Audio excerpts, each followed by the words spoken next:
The Bloomberg survey is based on criteria such as research and development, productivity, and high-tech density. The US was found to be the most innovative country overall and also ranked first for high-tech density, or the number of publicly traded high-tech companies as a percentage of all publicly listed companies. Meanwhile, Russia was in 14th place overall, but ranked second in the world for both high-tech density and tertiary efficiency, which measures the number of students and former students who took science subjects. Professor Sergei Sutyrin is head of the World Economy Department at St. Petersburg State University.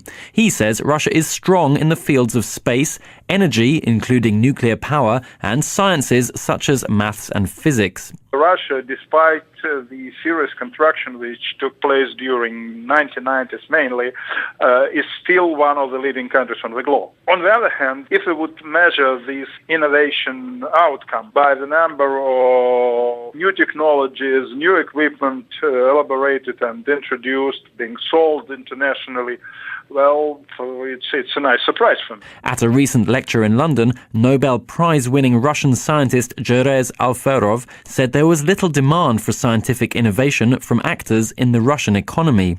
The main problem is economy, society, industry must request our scientific results. When economy requests scientific results, usually they find out money for development. Nevertheless, Professor Sutyrin says Russia is recovering its innovative capacity, which suffered after the end of the Soviet Union. Certain improvement definitely took place starting from this millennium. They are pretty high on political agenda, and officials are trying to promote this type of activity. There are a lot of problems, institutional problems, and basically problems associated with some kind of generation gap.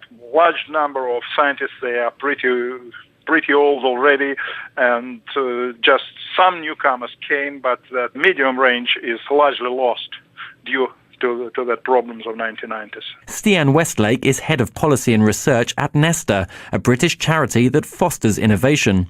Bloomberg ranked the UK 4 places below Russia in 18th place, but Westlake says the survey may not fairly reflect the UK's strengths. And the UK is actually very good at innovating outside the manufacturing sector.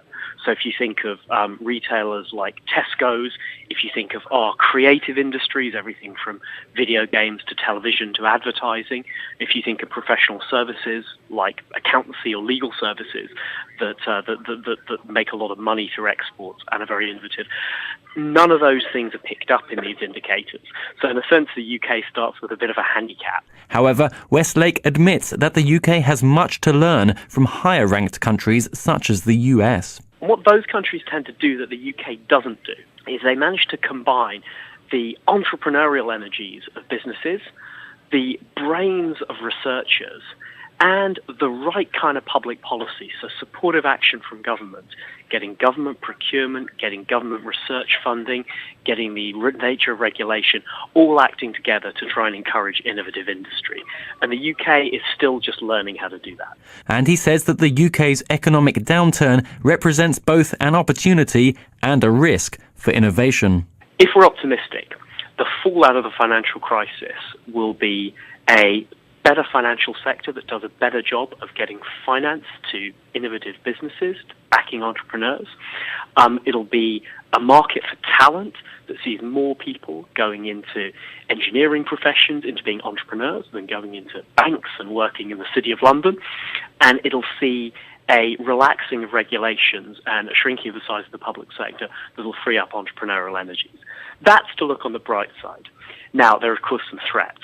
The big risks are that we cut back on the funding of basic research and of tech transfer as a result of public sector austerity. And there's also the possibility, just a cultural possibility, that we become disheartened by the length of the recession, which sounds fluffy, but is important. When you look at innovative cultures, they're often optimistic, they're often forward-looking, and the US is a great case in point. Rounding off the Bloomberg 50 most innovative countries list were Iran in 47th place, followed by Macedonia, Belarus and South Africa.